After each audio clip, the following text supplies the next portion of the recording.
bëggoon naa am lu ma leeral askan wi tuuti mooy ni gis nga lii ñu woote ñi toog fii kenn ku ci nekk yaa ngi ci activité yoo xam ne doyoon na la sëkk nga bañ ci dolli leneen waaye jaamu yàlla dafa yombul te mus da yomb à chaque fois liggéey ci biir dëkk bi ak jàppale waa dëkk bi moo gën a metti parce que li tax mu metti mooy balaa ñuy xam diw mii lan la bëgg ndax dafa am lu ñu fi fekkoon gëmlee loolu ko mooy def ci seen xel yi ak seen bopp yi wàllu nguur li ñuy woowee nguur ñu jàpp ne lu neex la déedéet nguur man jaamu yàlla laa ko jàppe loolu nag pour nga raxas ko ci seen bopp yi ba teg fi exactement lan mooy nguur mooy ndaw loo xam ne laa jàpp ne dafa jóg ngir jaamu yàlla ci jafe-jafe askan wi gis nga ni Seydina Muhammad jógee woon Màkka ñëw Médine ànd ak ay saabaam yor ay jaasi di xeex ngir taxawal l'islam Cheikhul Khadim Cheikh Ahmadou Bamba jóge Mbàkke Baari gii jëm ba Afrique centrale Gabon di xeex ak ay noonam ñu teg ko nattu yu nekk mu pare wane ginnaaw la fi neex yépp ci ginnaawam ay doomam ay taalibeem ay mbokk julit ñoom ñoo yëg bànneex boobu man sëñ Xaadim noonu laa jàppe damaa war a xeex ci dëkk bi ba sama bakkan wadd samay sët ak samay doom ak samay dëkkandoo ñoo jël bànneex bi waaye wuruma ci bànneex man loolu laa gëm damay wax ne jihadiste laa ci dëkk bi ñëwuma pour jële ci oto wala jële ci kër gu rafet wala ma jël ci ndomok tànk wala ma jëlee ci leneen déedéet ndombo tànk bi ma suñu borom takkal dafa ma doy sëkk mooy bu ma waxee ñu déglu ma su ma bëggee def su ma bëggee joxe loolu doy na ndombo tànk lii may def tey mën naa wax ne boo arrière ci ginnaaw ay at avancé ci kanam ba nga egg ci sama génération nit mosu koo def ci dëkk bi dërëmu état demu ci te j'ai des millions boole kook ñu di ma teg ay fakkastal di ko teg ci sama kaw may dégg lu ne di ma tegal ay ndëgg sërëx saa su ci nekk su ma jugee sax lu mel ni Senelec wala leneen leen dañ may teg ay taxes yoo xam ne dinaa ko fay te du ma ko wax population bi lépp ngir lan pour sama population mën a am jàmm yoon wi may xeex ba pare woon du sëñ Xaadim rek moo fiy jaar waaye jàpp naa ne bis bu ma fi xeexee ba yoon wi taxaw sauvé naa ay bakkan yoo xam ne tey ay jigéen ñu waroon a am doom seen bakkan war a des fii ak ay malade loolu rek doy na ma sëkk bu ma état fayul. beneen bi ci topp mooy tàngaay ku ne xam na courant ak ni mu mel askan wi tey boo demee jënd ceeb ci bitig bi état am na ci wàllam nga jënd diwlin état am na ci wàllam nga jënd tàngal ci bitig bi état am na ci wàllam. loolu mu ciy dagg da koo war a delloowaat ci sa jëmm ji mooy lan na la ci defaral yoon defal la ci courant defal la ci hôpital defal la ci ambulance defal la ci leneen léegi ñun population bi nga xam ne Ibrahima docteur Bamba wax na ko léegi plus de 35 000 personnes ana li nga xamante ne nii tey jii jël nañ ko ci seeni poche def ko ci caisse état lan la ñu fi état defal fii ci dëkk bi lu fi nekk ci ay réalisation sëñ Xaadim moo ko def ci ay propre moyen exemple bi lambaana na ngi nii kon il faut ñu xam ne nit ñi dañoo yeewu léegi nag ñi nga xam ne yàlla dogal na ay jeunes ñu ngi ci dëkk bi jàngi nañu xam nañu politique bu njëkkoon la ñu jàppoon boo sooboo ci politique ñu ne diineem réer na ko parce que lan ay kàcc ñàkk a wax lu dul dëgg ak di nax askan wi moom lañ fi nekk woon naka lañ daan def dañ daan dem jël seen kay déposé ko ci banque lépp xaalis wér askan wi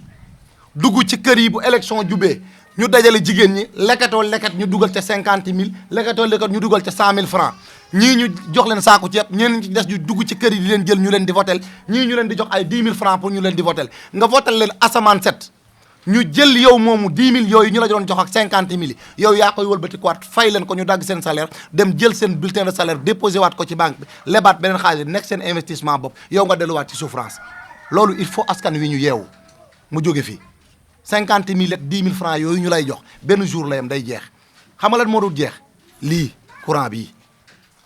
saa yu la neexee taal sa frigo defar sa glace jaay bu la neexee defar sa machine ndox di filtrer mu neex la nga seddal say ndox mu neex la nga def say machine lu la neex mën nga ko def sa dëkk te bu doon 50 000 francs yooyu ñu la jox tax nga sànni sa carte ci loo xamul mënoo ko kon askan wi commune Ngayokhem man xooluma commune bii ci Ngayokhem kese déedéet damaa jàpp ne de gauche à droite avant arrière yëpp ay jaami yàlla lañ commune bi benn commune la commune suñu borom la kon dañoo war a xeex ba yoon wii taxaw waaye Orange Daayiru Thiam dem naa biroom ci presse laay waxtaan ak ñoom wax leen li ma naqari ñu yëkkati sama demande déposé ko fa ñoom seen jëmi bopp ñu attaqué Orange wooma ñëw jox ma courrier de réception ma ngi nii sama saag dafa ma xaw a sori mais kon ma indi ko pour ñëpp xool xam ne suñu waxee ne yëguñu problème bi wax nañ lu amul ma ñëw la même chose jamono yële weesu ñu woo ma téléphone jox ma rendez-vous fii ma ñëw toog xaar leen jàpp ne antenne bi la ñu ñëw antenne boo xamante ni ça fait presque 8 xaw ma 9 kilomètres ñu ñëw ne dañuy changer xaw ma lan pour réseau bi mën a normal fii émetteurs yi lañ ci waxoon dara defuñu ko keroog fii lañ ma yendal di ma woo téléphone tout le temps amul réseau capturé naa dépp envoyé leen rien du tout jusqu'à présent lan la ñu mujjee wax suñu équipe ñu ngi mobiliser wu pour ñëw def Daayiru Thiam ARTP lan mooy njëriñam Sénégal bu fekkee dañoo toog askan wi ay réseau jóge fale di jël askan wi di leen noggatu di jël seen xaalis di ko utiliser nu leen neexee ci loo xamante ne di condition yu bon yoo xam ne benn baaxu ci lu mel ni Orange kon ñoom ARTP lan lañu fiy def man bu ma taxawee di attaquer gouvernement Sénégal sañ naa ko parce que ba muy metti xaaruma bu mu neex ma ñëw dama wàcce ci terrain bi joxe sama bakkan di yéeg sama oto man président Diomaye Faye Birame Souleye Diop dégg nga bi muy ñëw Thiès ñun ñoo jiite cortège bi ba biir Thiès dalal ko keroog discours bi man Cheikh Bara Ndiaye ñun ñoo ko def fii ci bayalu Thiès bii kan moo ma wax ne mënuñu woon la viser dóor la bal di jël sama essence di def ci samay oto di topp ci seen kaw awma lu dul Bari Ndondol awma lu dul Ngóonin awma lu dul Toucar awma lu dul commune de Ngayokhem kon su ma fi nekkee di def lii laajuma leen pour ñu fal ma ministre laajuma leen pour ñu def ma député laajuma leen pour mu def ma lenn parce que amul lenn lu ñu ma yóbbaale waaye nañu ñëw jël askan wi jël leen teg leen loxo sinon maa ngi leen di xaar fii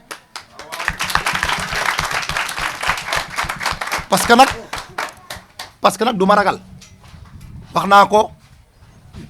jam ñaajo ki nga xam ne moom mooy ministre bi dem naa ba fekk fa directeur cabinet wax naa leen lii nga xam ne askan wi moom la ñuy dund taal naa sama oto dem ba ministère wax leen ko kon duñ ne yëguñu ko dem naa ba palais de la république dégg nga dem naa ba palais de la république déclaré fa lii la même chose kon amul lenn loo xam ne gouvernement bi mën na taxaw ne tey lii xale yi di kaas wala lii leen naqari yëguñu ko kon dafa mel ni ak tànk xam lu moo ci nekk waaye nag tànk ci suuf jaan ci suuf wiiri daje man nag samay propre moyen pare naa pour askan wi bu fekkee mobiliser wu nañu àndandoo ñu jàppale ñu yombalal ñu liggéey bi man ma jël samay propre moyen li ma yàlla sédd di ko def ci biir askan wi ba fu ma mën a yem ñu xam ne fii laa mën a yem li ci des ñoom seen xam-xam seen doole kenn ku ci nekk la nga mën nga ñëw def ko ñu toog xaar leen fii ñu ñëw wiiri ndaari dinañ ñu soxla Sénégal du Dakar kese Sénégal du Thiès kese Sénégal du ville bi mënul développer 100 villages mënul nekk c'est impossible kon nañu gëstu village yi lii dëggal loolu mooy bu ñu doon def campagne balaa ñoo dugg ci biir ville yi fan la ñuy njëkkee ci village yi la ñuy dem ba convaincre leen ba pare suñ leen convaincre rek doog a dugg ci biir ville yi te bu ñu foloo ba pare balaa ñoo def dara dugg ci ville bi ñun villageois yi la ñuy bàyyi ñuy souffrir jàpp na du dara bu ñu demee ba soxla ñu nag doog a dugg ci dëkk bi jël ñu def ñu ay espion bëgg ñoo def ay jouets yoo xam ne lu leen neex waay suñu utiliser des mouchoirs à jeter ba pare bu ñu paree sànni ñu ñii ñu fi nekkal tey lan lañ fi def nañu wax ne lii lañ fi def sous-préfet sama xarit la baraki dem naa bureau dama ko laaj ne ko école Ngóonin bi nan la mel fan la buntu bi jàkkaarloo waxuma ko ma ne ko sama kër nan la mel en tant que kilifa diine dugal leen ko mu dégg ko ah ñoom ñëpp kenn ku ci nekk dem naa ba si ñoom man laaj leen exactement hôpital bi ban peinture la yor te nga ne yaa jiite dëkk bi est-ce que c'est normal te ngay kilifaay dëkk bi yoon yii boo leen laajoon ban yoon moo jaar nii booy dem Bambey ñoom ñëpp ñoom ñooñu koo taxawaloon fii tey ci rond-point Cheikh Ibrahima Fall bii nga taxawal fii kaay leen dem Bambey ñoom kilifa yi jiite fii yëpp koo ci teg ci yoon wii bu laaj tew du dem Bambey noonu la ñuy jiitew askan jiite nit ki pour lan la da nga war a nekk ci wetam di ko gëstu xoolal Lambanem dëkk bu toll ni Lambanem jusqu'à présent bu guddee ëppukaay la ñuy yor di ëpp seen bopp tëdd mënuñu am courant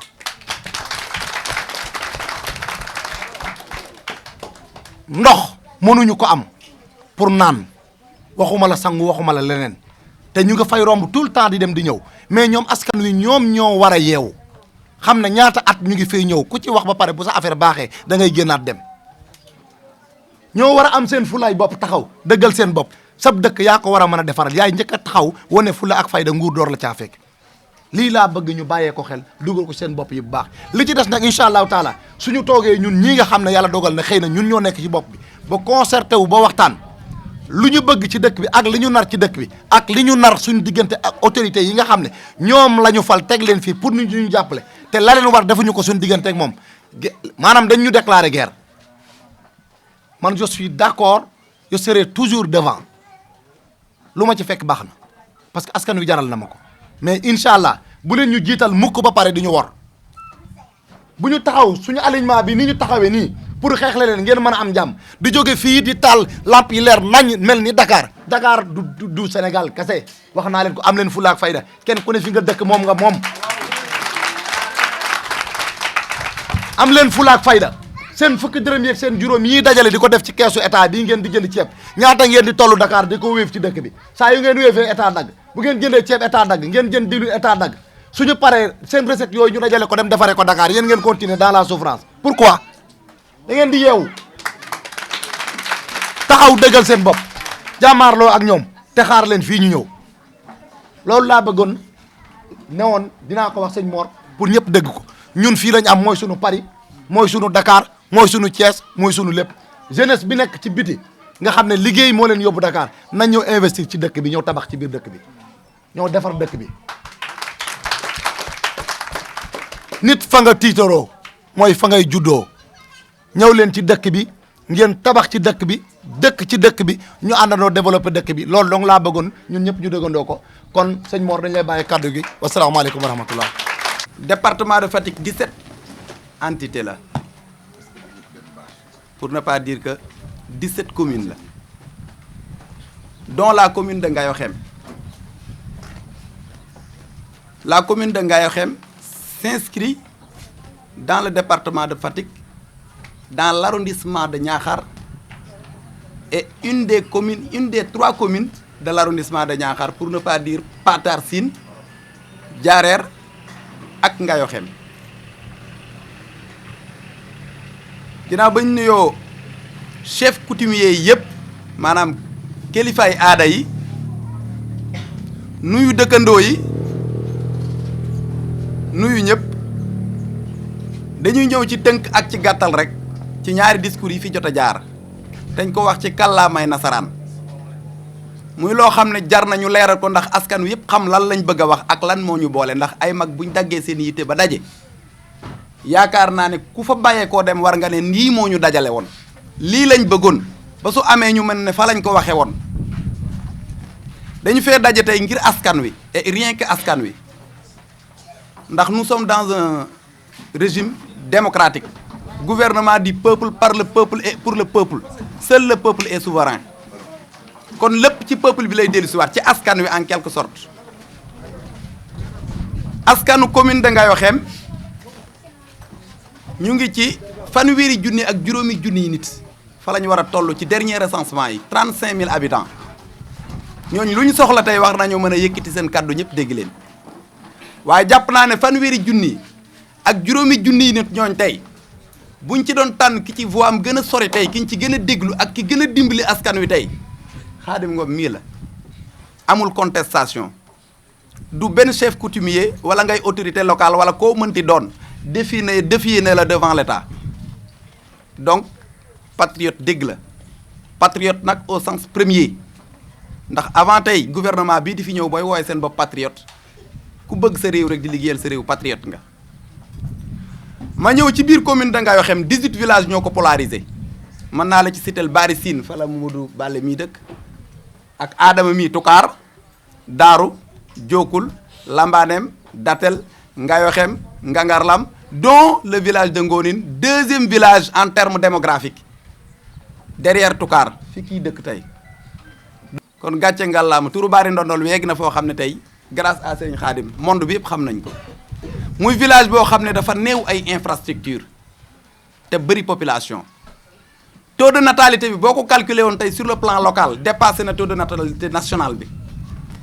nit ñaa ngi yokku nit ñaa ngi am doom xale yaa ngi juddu waaye nag conditions yi ñuy àndal moo ñu xaw a jaaxal sëñ Xaadim yuuxuwul rek un cri de cœur pour ñu wollu communauté bi di noppi de dafa yuuxu ba noppi di andi ay moyens di ci def tey continuer di woote dafa yuuxu ba noppi woo population bi yëpp ba noppi jiitu ci nag kon loolu day benn acte boo xam ne dañ ko war a saluer boo xoolee réalisation yi soxna Maam Diarra Dieng liir fii yëpp tey man jàpp naa ne ku dul état waroo ko woon mën a bu ñu waxantee dëgg ndax defaluñ leen bilan global bi sax li mu ci def yëpp ci ay millions nga xam ne même bu matut milliards ay millions la lu tax defalut le bilan global bi parce que du kuy def di gëstu day def ci askan wi moo tax calculé wul yorul facture yi yorul dara day def te yàlla tax waaye ku ko xool réalisation xam ne mu ngi def ay millions fii le village de Ngonine ba tey ci laay focaliser wu ndax fi lañ nekk tey muy zone bi ñu nekk muy un village stratégique boo jubalee nii Bambey nga jëm boo defee nii yaa ngi dem Niakhar à 10 kilomètres yaa ngi Fissel Mbadane dans la région de Thiès département de Mbour boo defee nii ba tey commune de Diarère ngay taseel ñu nekk ñoo xam ne tey ci village bii rek dañuy concentrer une économie très forte parce que discours bi dama koy séddale ci ñetti pàcc sur le plan social sur le plan économique et sur le plan politique actuellement maa ngi wax sur le plan social ñëwaguma sur le plan économique ñëwaguma sur le plan politique sur le social ba tey forage bi képp lañ fi amoon mu ñuy jox ndoxu robinet ñu koy naan suñ bëñ yi di yàqu filior bi xam ngeen lu muy def ci nit la ca gën a néew ci li ñu xam mu koy def ci nit mooy jigéen ëmb yàgg di ko naan mu teg ko avortement muy benn ndoxu forage bi dafa am filior waxatuma laa nag mu yàq say bëñ ba jéggi na dayo forage bi jamonoy Abdou Diouf lañ ko fi def loolu boo xoolee c'est vers les années 99 depuis boobu beneen forage amu fi te population bi doublé nañ fi ba triplé fi ñëpp ne nem rek kenn yëkkatiwul sa kàddu muy benn Sëñ Xaadim ba mu ñëwee ak urgence dafa installé fontaine ndox bu neex bi daw sachet yi daw fu ñuy jaay sachet 700 muy jaay sachet 500 pour dimbale rek xam nga loolu moom boo xool ce n'est pas une économie marchande yamul foofu Sëñ Xaadim li mu fi taxawalaat dañ ne xam-xam dafa am solo ci réew moo ma ne si vous voulez détruire un état n'essayez pas d'apporter des armes loolu la savant bi wax nee na il suffit justement de détruire son éducation Sëñ Xaadim xam ne alxuraan moo ko def ni mu mel tey mu andi oustaz boo xam ne moo fiy jàngale xam-xam ak alxuraanul karim ni mu diise ak ni muy def ci doomu aadama ak ni mu koy transformé parce que nag développement mënoo koo bëgg te waxoo transformation waxoo changement dafa am benn économiste bu mag bu ne le développement c'est l'ensemble des combinaisons de changements mentaux et sociaux d'une population qui la rendent apte à faire croître cumulativement et durablement son produit réel en termes global Sëñ Xaadim xam ne le facteur humain est au centre du développement te li ñu fi boole te yëpp ci développement lay wax mu samp oustaz bi muy jàngal xale yi ñuy mokkal alxuraan mokkal gu gaaw sax bu yéeme muy ci secteur éducation kon mu ne commencé naa ko xale yaa ngi mokkal de waaye sama vision du xale yi mokkal képp mais mooy samp un internat boo xam ne dañuy boole volet social ak éducatif may dundal xale yi ci biir ñuy lekk ba suur di naan ba mànde di ut xam-xam ñooñ buñ màggee ëllëg ay pôle la ñuy doon ay pôle de développement ñooñu dañu mën a tenir un développement durable kon internat boobu soxna Maam Diarra Dieng cité sànq loolu moom mooy vision bi muy benn yemul foofu de mu ne du ma dimbali daara rek seetaan nasaraan ndax nag nasaraan yi bonnuñu à 100% de xam-xam ba ñuy wér ci ñoom rek moo am solo muy parrain bi nga xam ne moo gën a mag tey ci CM bii CM de Ngonine bii tey boo leen laajoon kuy seen parrain bi gën a mag kan moo ëpp lauréat yi mu fi andi tey jàppale ko xale yi Sëñ Xaadim la di fa def ñaqam di jëflanteeg personnel administratif beeg professeurs yeeg ñëpp di jëflanteeg ñoom jëflante yoo xam ne kenn xamu ko kenn yéegu ko du lu média di wane. yàggul dara récemment toujours ci acte social yi muy def rek dispensaire bii biñ ko fi tabax maçon yi dañoo amoon difficulté fu ñuy lekkee ak fu ñuy naane ndax salaire maçon boo ci génnee añ reer ndékki génne ci fu muy tëdd ak yooyu rek dara desu fa mu ne leen añ ak reer ak ndekkeek yëpp dee ko jëli sama kër muy dem foofa depuis combien de mois ca nawet ba tey dakkul déggoo leen fenn mu wax ko. yemul foofu de ci social bi laay wax ba tey social bi yemul foofu courant dafay nécessité romb na nécessité waaye urgence la léegi la preuve en est que bërki dem bi ñu tëddee rek bu courant coupé ñëpp jóg mu installé ligne privée bii ne population yi ma wër de xaw ma ñeneen waaye balaa maa doon dara sax bay mën a yëkkati sama kàddu muy sori ñoom dañuy am accès à l'électrification leeral mbedd yi leeral biir kër yi frigo yi tàmbale nañoo bëri ci kër yi ñuy jaay glace normal di ci am économie di ci naan muy sedd ci seen biir grâce à lui di jël sachet ndox yi di ko dugal ci biir frigo yi ñuy sedd ñuy naan sachet ndox léegi loolu fooguñu ne woon dana am ci secteur bi ñu toll toujours ci volet social bi laay wax muy électrification bi bilan bi wax nañ leen ko fii sànq ku ci nekk mën nga am document bi pour vérification du lu ñuy laam-laamee pour ne pas tirer de longueur ma dugg ci volet économique bi sëñ Xaadim dafa créer une entreprise boo xam ne salariés yi nekk ci biir bu ñu la tegaloon li muy fay ci salaire par mois 26 employés loolu création d'emploi la chacun avec son revenu di soutenir këram sëñ Xaadim non seulement entreprise bii di yëngu ci wàllu eau filtrée bi rek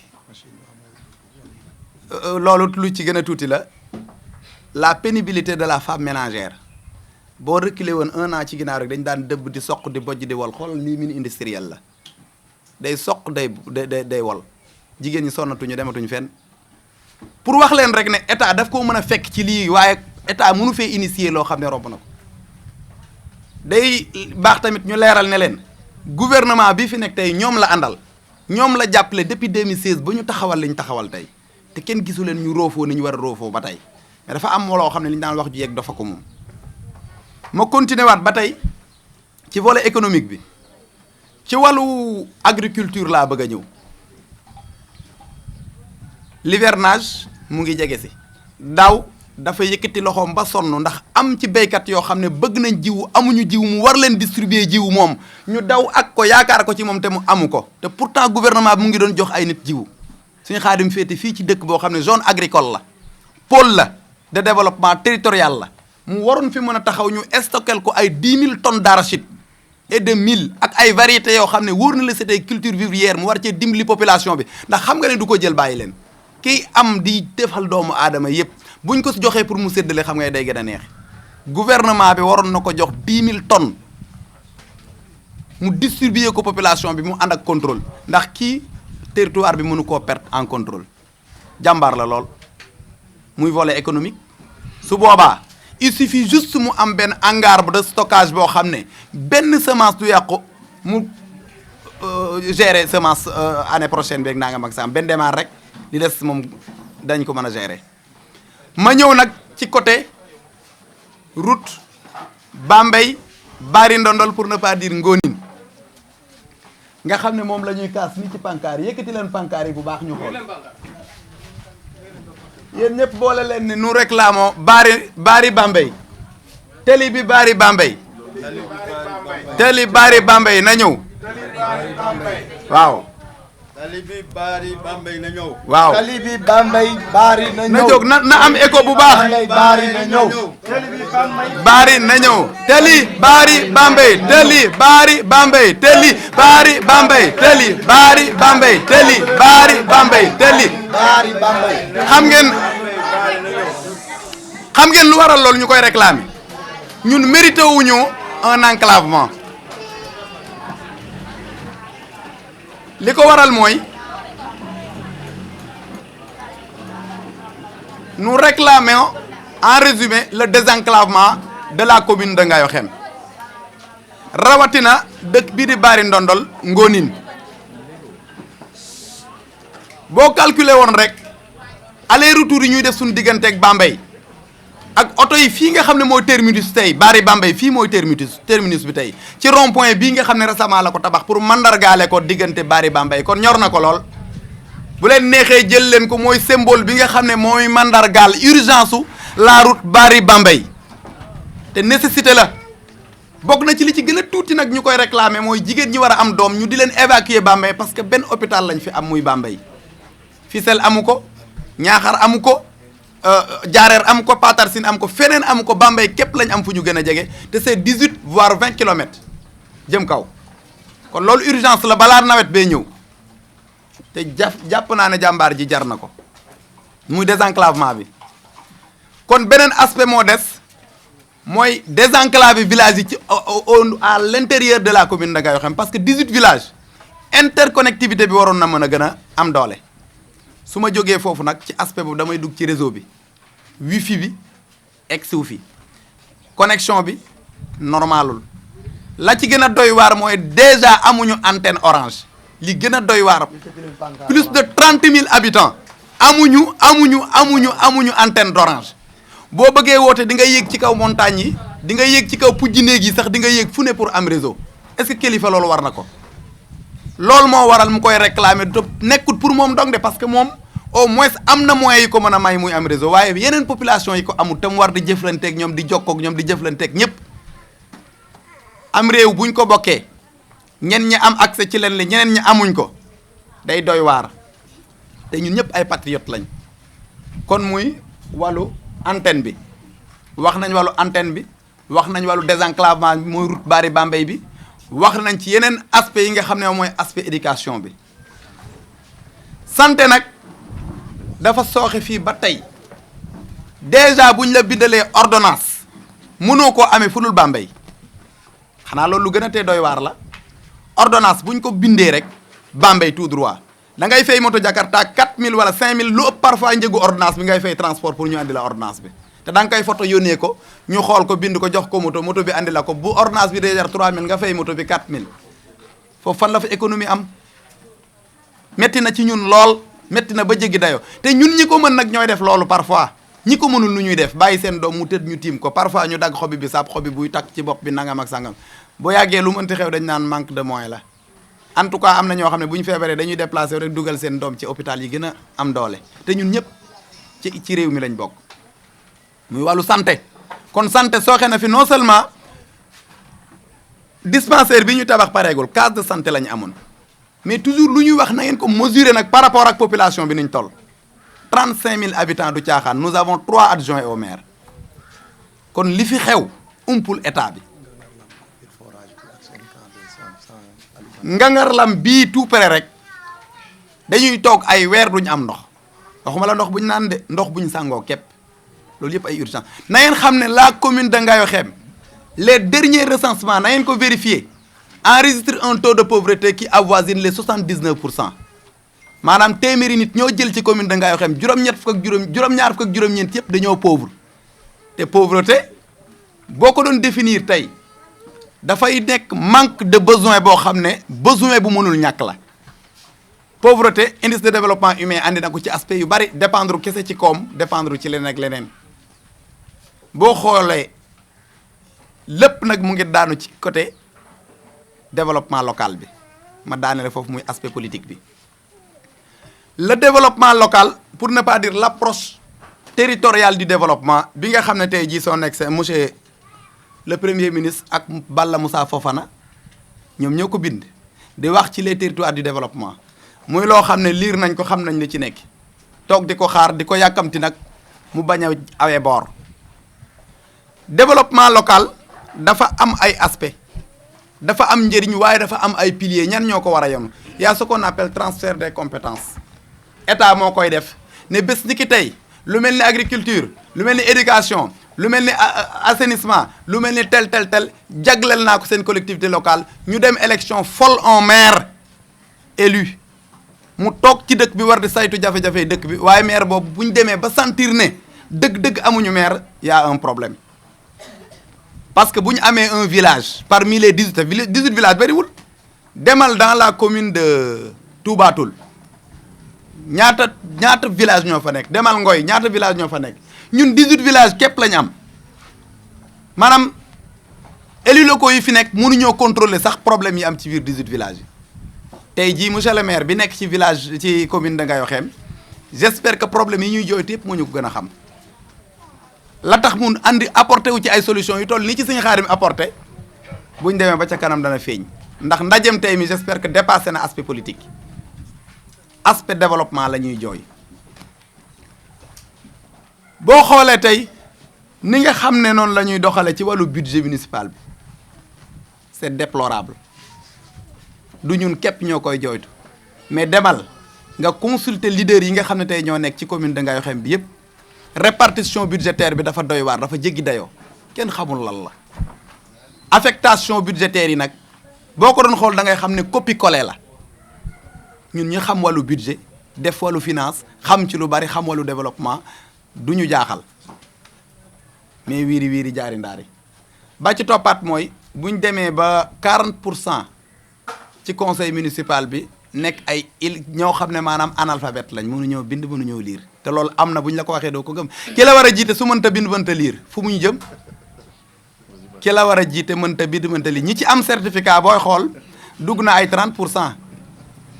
bachelier yi mënoo ca am lu ëpp 5 ci conseil municipal nga xam ne 46 conseillers la ñu war a am pourcentage yi ma leen jox amul leen lu koy dindi pour wax leen ne nous parlons en connaissance de cause rek sunuy études yëpp ñu ngi ko focaliser dans la commune de Ngayokhem pour un essai de développement boo xam ne dana permettre ñëpp ñu génn ci situation bu ñu nekk. jàmbaar ji laay dellusiwaat ci moom rek nga xam ne vision bi dafa dépassé vision tey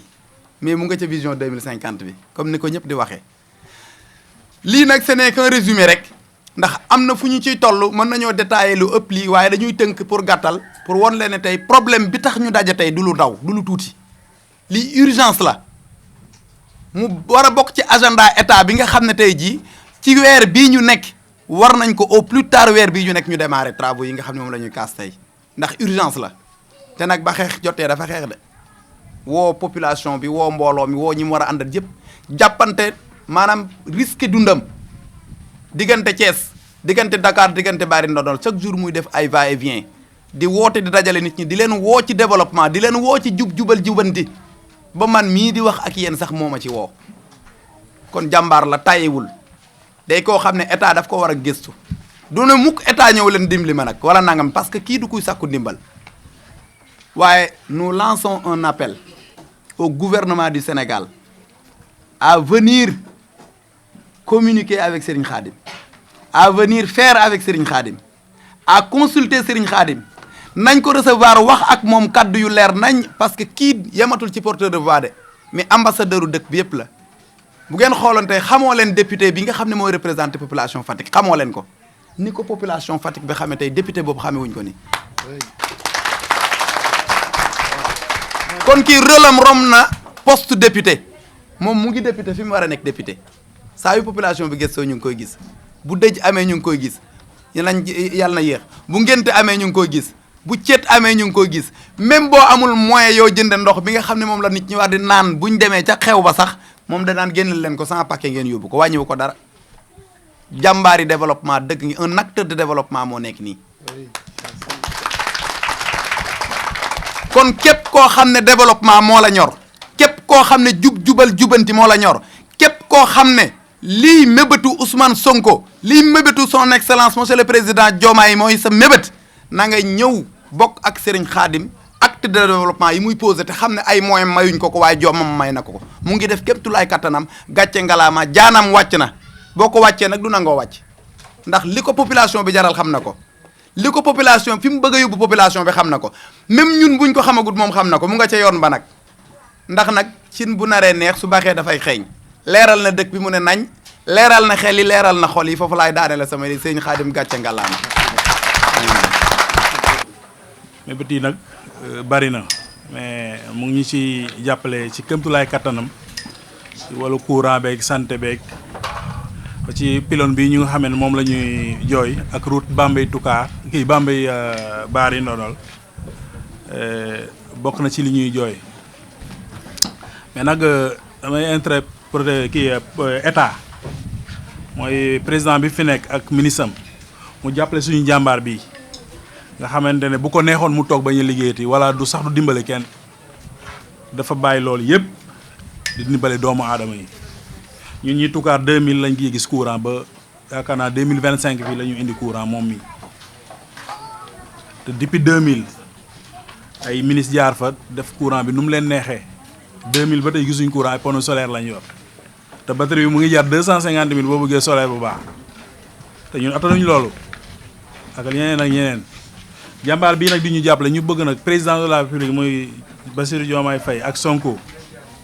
ñu appuyer ko ci li muy def day mu ngi jël xaalisam di ci def ci population bi ñu fexe jàppale ko ci li muy def ci dëkk bi dañ ko war a xam bu baax a baax parce que bu ko neexoon mu toog ci këram gi yàlla jàppale na ko mën na toog fii jàpp njàmburam du gëstu kenn di liggéeyam mais ñun ñuy souffrir dafa nekk suñu ginnaaw di ñu jàppale di ñuy sampal ay courant di lijjante ay pylônu internet ak leneen kon maa ngi woo jeunes yi nga xamante ñoo dëkk Baari Siin dëkk Tukaar dëkk Ngayoxeem dëkk Tun Waxel Jàmm ba Waag Bax ñëpp maa ngi leen di woo suñu doole kii la buñ ko doolelee suñu partenaire yëpp dinañ ñëw jàppale ñun te partenaire moo yore dëkk kon nañ suñu jàmbaar bi nañ ko dooleel jeunes yi nag laay woo parce que jeune mooy dëkk fii mag gisoo mag bu fi toog ay jeunes kese fi ne kon li ñu bëgg jeune moo ko mën a defar muy jeunes yi nañu ubbi seen bopp yi seen xel yi jàppale kii nga xamante ne mën na boppam ba pare mais ñun ñi nga xam ñuy souffrir ñun lay jàppale kon jeunes yi nañu dellu gannaaw ba xool kii ñu jàppale ko te yàlla tax ñun de Tukaar courant yi ba tey matagu fa de amaguñu dara ci courant de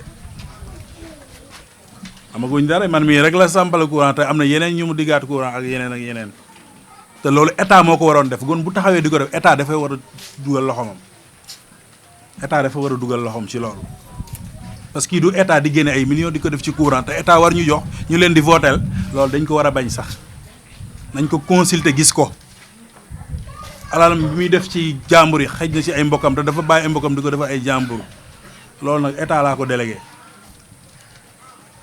te ñu ngi gis suñu lépp xam nañ Tukaar fan la kon dañoo bëgg ñu jàppale suñu jàmbaar yi dooleel ko mais ci kaw loolu nag ñun ñooy dooleel suñu bopp route yi ñuy kaas Baari la ba Baari Siin Kër Martin la ba Waxal Jàmm depuis 2000 ba tey route bi ñu ngi naan suba ñu defar ko tey ñu danañ ko defar saa bu ñu commencé avance démarrage indi ay machine loolu politique bu xesee ñëw ñu bëgg réew mi ñëw jël ay ndaraan teg ay camion citerne ne dañuy defar route bi ñu woote bu passé ñu reculer waat dem seen yoon 2000 jusqu'à présent état de route bi gis nga ko ni fii ni fële ñun ñu ngi jógee Mbour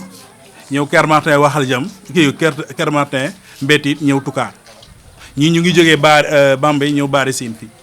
ñaari route yu différent la yoo xamante ne benn baaxu ci benn amu ci kii ñun ñi bu ñuy évacuer suñu ambulance bi day paan muy centre bu Tukaar ay suñu oto la ñuy jël di évacuer ay malade te bëgg ci dëkk bi di voter comme ñëpp kon kii bu mu ñuy dimbale nag pour ñu mën a nekk ci jàmm ak salaam état dafa war a jël ay position plusieurs am ñëw jàppale ñu ci li nga xamante moom la ñuy jàppale kon ñu ngi woo état mu fexe gis ko nag mu jàppale ñu ngir yàlla amu fa téléphone mënoo ko woote dara bu guddee ci ëtt yi la ñuy fanaan parce que léegi dañuy tàng te loolu yëpp moom ciy génn ñu moom mi kon jeunes yi nañu yeewu commune bi bu dee mun ñu ñu jox keneen commune bi mu jàppale ñu ngir yàlla ak yonent bi ñu ngi nii dañoo panne forage bi ñuy jox ndox mu ngi def ci 5 kilomètres tuyau bi mu ngi jógee Ngangarlam di yóbbu ndox Tukaar ndox boobu bëgg a yër dellusiwaat Ngangarlam pour jox nit ñi ndox loolu mënul ne forage bi panne na mu dem na ba feetul ay facture am panne kon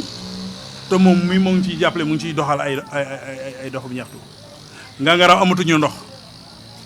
ndox newatu ba Tukaar gi amatuñu ndox forage bi dafa panne depuis kenn waxu ci benn autorité waxu ci fii ci dëkk bi dañoo noppi duñu seetaan parce que mën nañ jël ay bidon 10 litres yi jar 1000 francs mën nañ ci jël junni teg seen kër di naan ñun teen yi la ñuy naan ak ndox boo xamante ne dafa saf xorom suñu yaay yëpp seen station yi dafa yëngu man mi dama jënd ordonnance bu sonn chaque jour moo woo docteur demal ma xool maire bi defal ko ay ordonnance am ndax ndox mi saf xorom képp moo koy def amuñu ndox nañ ñu jàppale ngir yàlla kii nag mu ñuy dimbale ci lim man sachet yi la ñuy jënd di jox suñu population yi ñuy lekk naan dañuy dimbale ci forage bi Ngangarlam amul forage moo ñuy jox ndox forage bi panne na loolu nag adressé naa ko waa OFOR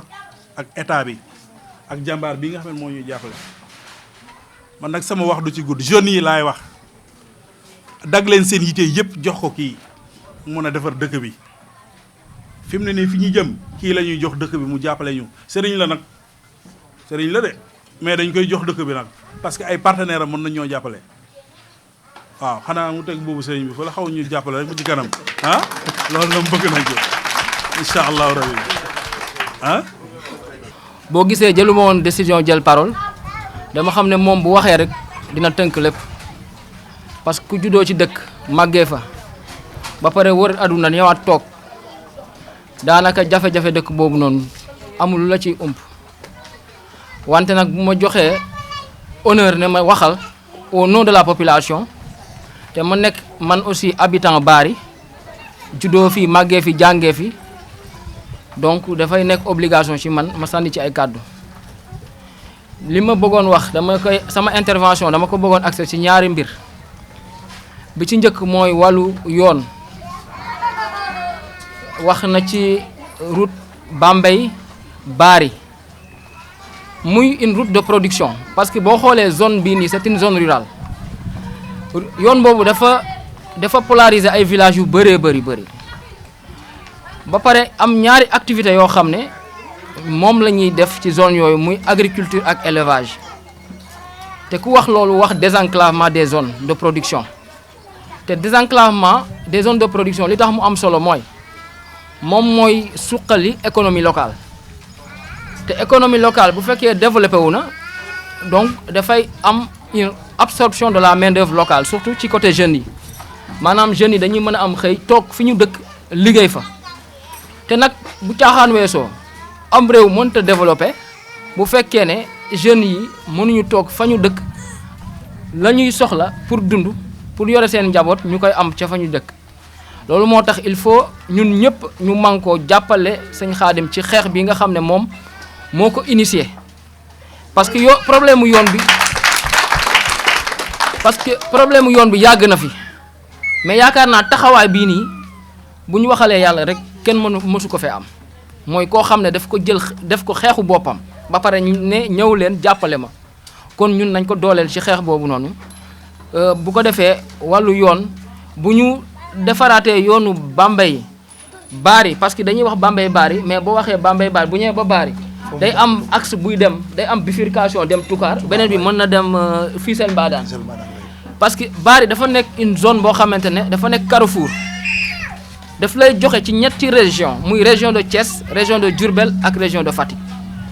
donc ñun il faut ñu xam lan mooy njëriñu Bari gis nga ñun bu fekkee li war ci Bari def nañ ko Bari day développé parce que zone carrefour bu nekk dafay am importance bu muy am ci wàllu développement loolu mooy premier pàcc bi nga xam ne bëggoon naa ci wax beneen bi mooy ci wàllu kii bi nga wax mooy antenne bi xam nga antenne ñu bëri mën nañoo yaakaar ne pour ngay uyu téléphone la mais tey jamono dafa dox ba nga xam ne tey ñu ngi wax université virtuelle du Sénégal nga xam ne nit ki nekkul ne par force da ngaa am bac da ngaa war a dem université bu Saint-Louis UGB wala nga dem UCAD mais am na université bu bees bu am ñu koy wax université virtuelle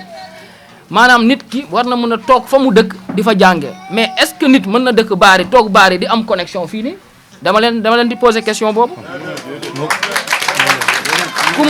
ku mënta woote téléphone mënoo uyu table orange bi kese laa bëgg mu jóg non orange bi ñu yor table orange bi donc waaw table orange bi diga wàccal boobu nañuy jóg waaw donc ku mënta wuyu mënoo woote yaakaar naa ne connexion moom xalaatoo ko sax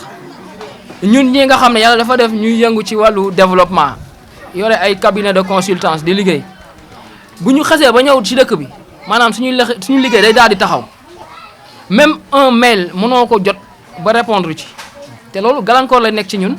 suñu jeunes yi nga xam ne ay élèves lañ ak ay étudiants jóge Dakar ak fu ne ci Sénégal bu ñu xasee ba ñibbisi fii nii daanaka seen jàng day daal di taxaw parce que non seulement ñu ci amul courant du ñu mën a brancher seen machines yi mais surtout du ñu mën a am connexion pour connecter wu donc rien que ñaari côté yooyu noonu jar na ñun ñëpp ñu mànkoo boole suñu doole pour xeex loolu moo tax man ma taal sama oto ñëw pour dooleel sëñ Xaadim ci lii parce que damaa xam ne bu doon moom kase bu ko neexoon mu dem Thiès toog foofu noonu wala mu dem Dakar liggéey tabax fa këram immeuble am toog fa lu mu soxla yëpp mu ko fay am sur place bu wàccee ci terrain bi pour njëriñu dëkk bi ñëpp la kon ñun ñëpp nañ ci jàpp donc li may tëjee sama intervention mooy li ñuy wax ci rupture ci gouvernement bi nii am na lan moo tax rupture am na sëñ Xaadim ku ne xam na ne waa PASTEF la àndal man mi jël kaddu di wax je fais partie du mouvement des cadres de PASTEF nekk responsable PASTEF bu Bari Sine donc bu ñu toogee tey di def plaidoyer auprès de nos autorités loolu dafay wane ne une nouvelle façon de faire la politique moo am mooy nit ki nekkul ne da ngaa ànd ak moom rek mënatoo kaas dara lu mu wax nga ne gongo non non mën nga ànd ak nit mais fi nga koy jàppalee mooy boo gisee loo xam ne luy yàq la nga alerter moo tax sëñ Xaadim dama koy jàppee lanceur d'alerte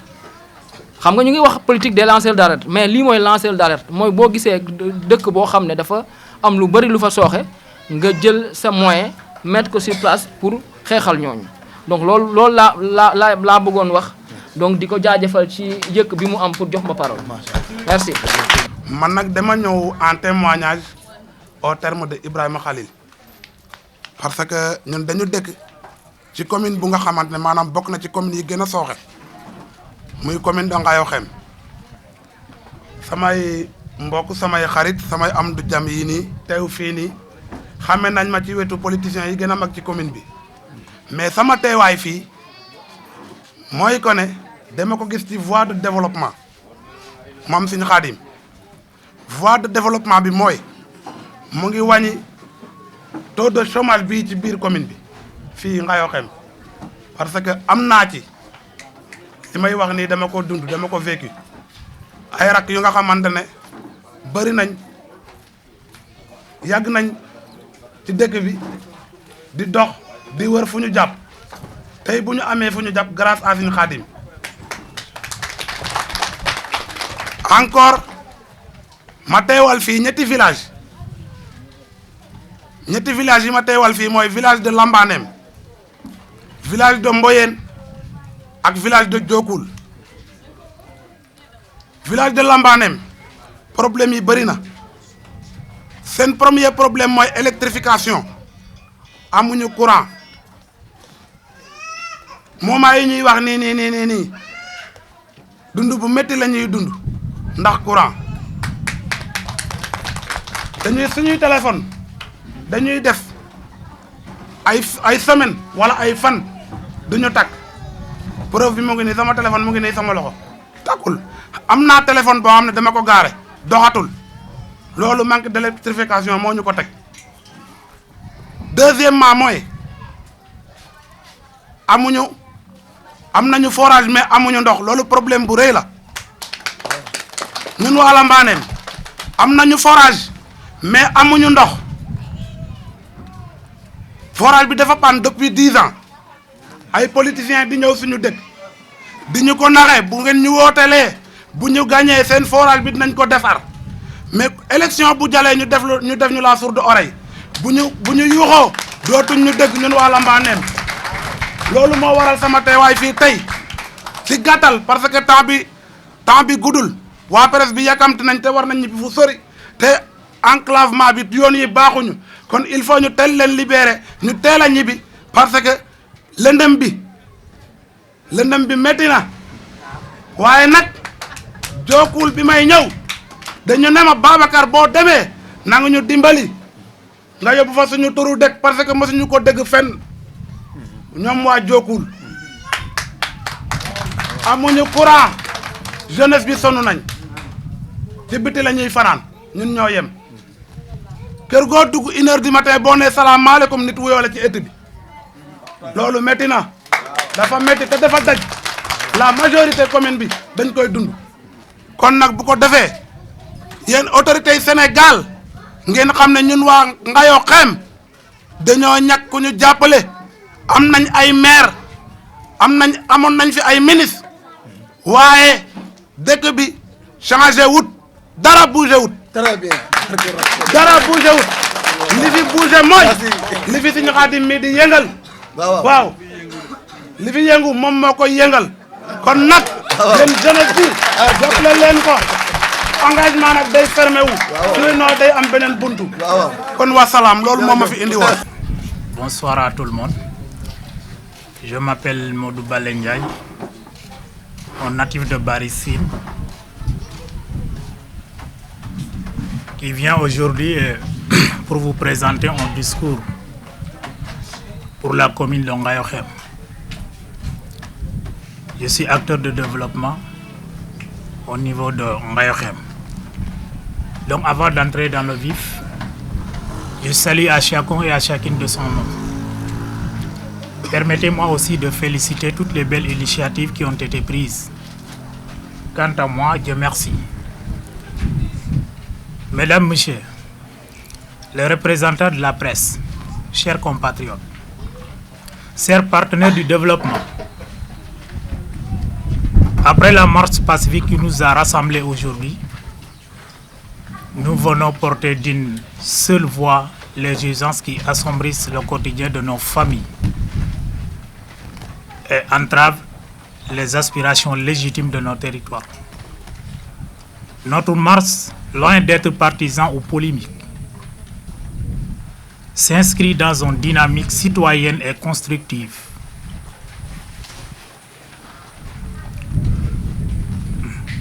Aligné sur la vision 2050 Diomaye Sonko, un cap ambitieux pour un développement harmonieux, juste et inclusif. Nous sommes ici pour transformer ces défis en opportunités, en ancrant nos revendications dans des solutions durables et structurantes. Celles-ci s'articulent autour de 6 piliers essentiels. Les routes, l'électrification, le réseau mobile, l'éducation, le lotissement, santé et aménagement. Les chemins désastreux. Pendant l'hivernage, chaque kilomètre devient une épreuve. Arrière profonde, piste inondée, pont improvisé, une femme enceinte sur le point d'accoucher ne devrait pas craindre à chaque boubrier pour la vie qu'elle porte et la sienne propre. Un malade ne devrait pas mourir faute d'avoir pu atteindre le poste de santé le plus proche. Nous revendiquons, nous réclamons un programme national de réhabilitation des pistes rurales avant le début des pluies. Un entretien annuel systématique des axes secondaires. L'installation des lampadaires solaires aux abords des routes et des coins dangereux. L'électrification. En 2025, ils subissent encore des localités plongées chaque nuit dans l'obscurité. Par ailleurs, les coupures répétées détruisent nos congélateurs, nos modestes moyens électroniques. Nos enfants révisent à la lueur d'une lampe à pétrole. Nous demandons l'extension du réseau de distribution à 100% de tous les villages de la commune de Ngayokhem. D'ici 3 ans, un plan de maintenance préventive pour réduire drastiquement les délestages, augmenter le débit de l'électricité afin de garantir le bon fonctionnement de nos outils ou équipements électroniques. Couverture réseau. À l'heure de l'économie numérique, la 4G reste introuvable dans presque tous les villages de la commune de Ngayokhem, plus particulièrement Barimoni. Parfois, un simple appel téléphonique est impossible. Cela signifie des commerçants qui ne peuvent confirmer une commande web ou Orange Money, des élèves qui ne peuvent pas suivre un cours en ligne, des agriculteurs qui ne peuvent consulter des prévisions météo, etc. Nous exigeons l'implantation de nouvelles antennes relais dans les zones blanches identifiées. Des obligations de qualité de service contrôlées et publiées dans chaque trimestre. Un tarif social de la data pour les étudiants et les jeunes entrepreneurs. Éducation. Une salle de classe avec 80 élèves n'est pas une école, mais plutôt on parie sur l'abandon. Nous saluons les efforts consentis, mais ils demeurent insuffisants. Nous sollicitons la construction urgente de salles supplémentaires dans les 10 académies surchargées. Un programme de formation continue et d'incitation au maintien des enseignants dans les zones rurales. L'accès à des bibliothèques et à des contenus pédagogiques numériques via des points de lecture communautaires. En santé, le premier droit d'un enfant est de commencer sa vie en bonne santé. Le premier droit d'une mère est d'accoucher en sécurité. Or, les postes de santé manquent de sages-femmes, les centres d'urgence manquent d'ambulances équipées et certaines pathologies infantiles demeurent mortelles faute de kits de diagnostic. Nous réclamons la dotation d'une ambulance médicalisée dans chaque district, le recrutement et la stabilisation des personnels obstétricaux et pédiatriques, l'implantation de pharmacies communautaires dispose d'un stock minimal, subventionné dans les districts sanitaires sur place. Lotissement et aménagement. Dans le village de Ngonin-Bari, il n'existe ni lotissement résiduel, ni attribution de parcelles. La terre reste collective et transmise de génération en génération sans document officiel. Cette absence de titre foncier empêche les paysans d'accéder au crédit agricole, aux assurances récoltes et aux subventions de semences, car un champ sans papier n'a pas de valeur aux yeux des banques. Les limites entre champs sont fixées par les simples repères naturels, arbres termitières. À chaque saison, un arbuste abattu ou un champ de mil élargi déclenche des conflits parfois violents. Les jeunes qui reviennent de la ville souhaitent moderniser l'exploitation, pompes solaires, serres maraîchères, etc., mais hésitent à investir faute de sécurité foncière, qui m'ont garanti qu'on ne me reprendra pas ce terrain.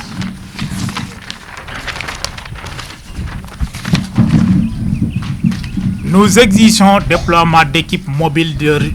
du service des domaines équipées de GPS,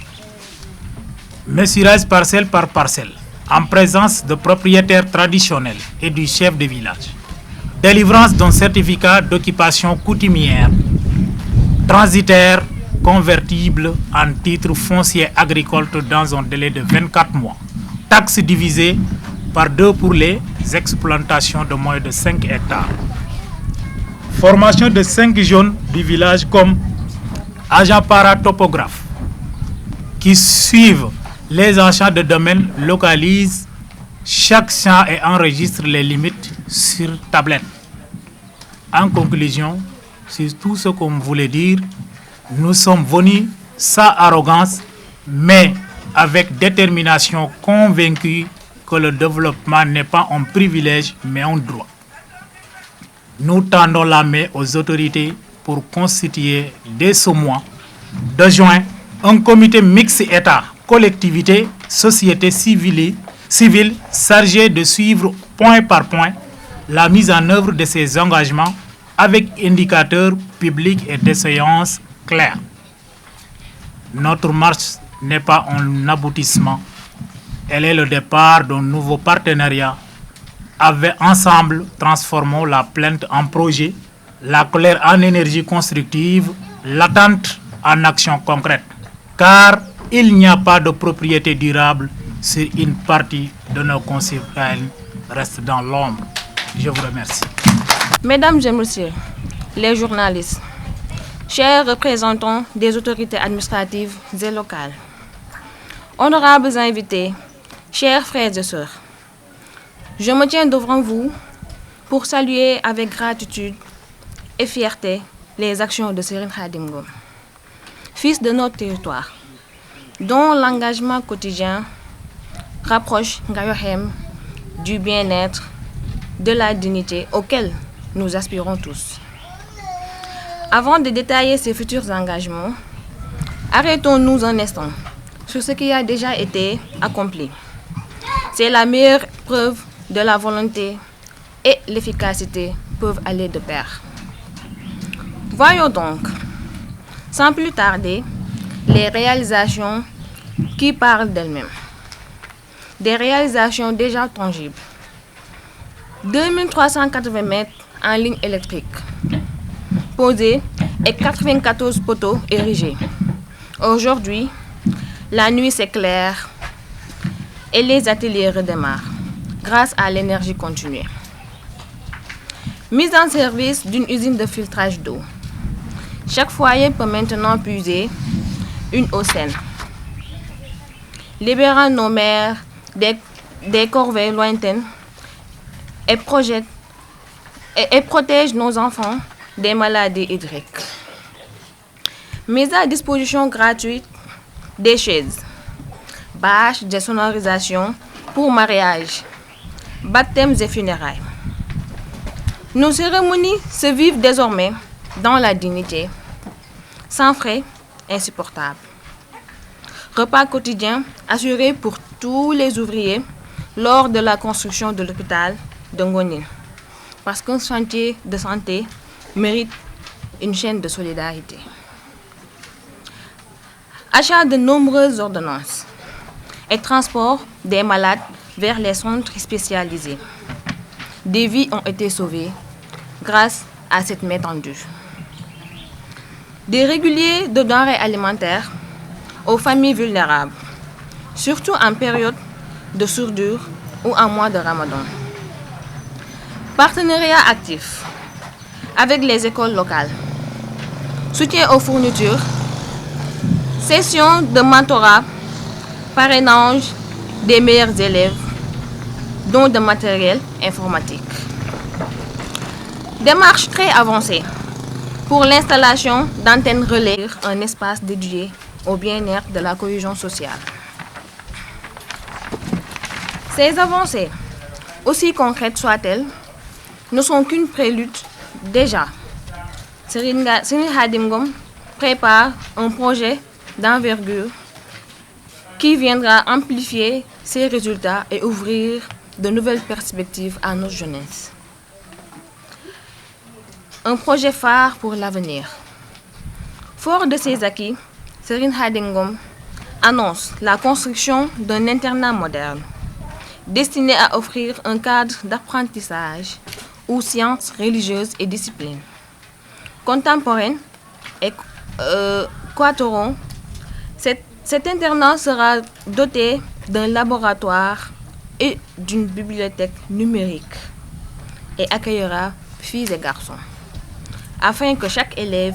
puisse nourrir de grandes ambitions et contribuer au développement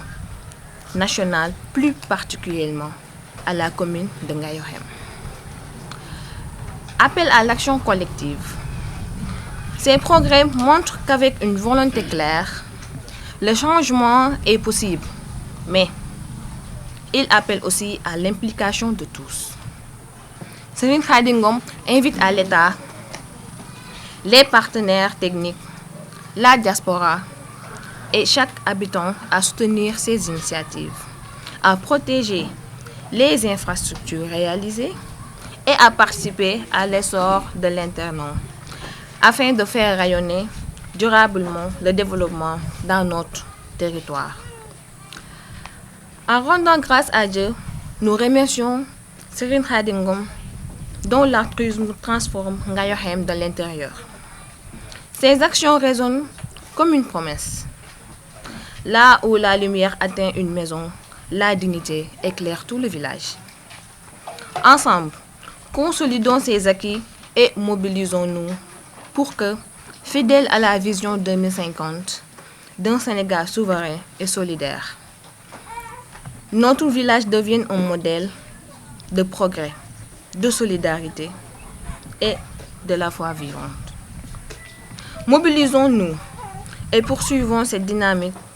pour qu'en 2050, lorsque le Sénégal célébrera sa pleine émergence, Ngayohem sera cité comme modèle de développement durable, d'équité et de la foi vivante. Nous vous remercions aimablement de votre attention. Merci.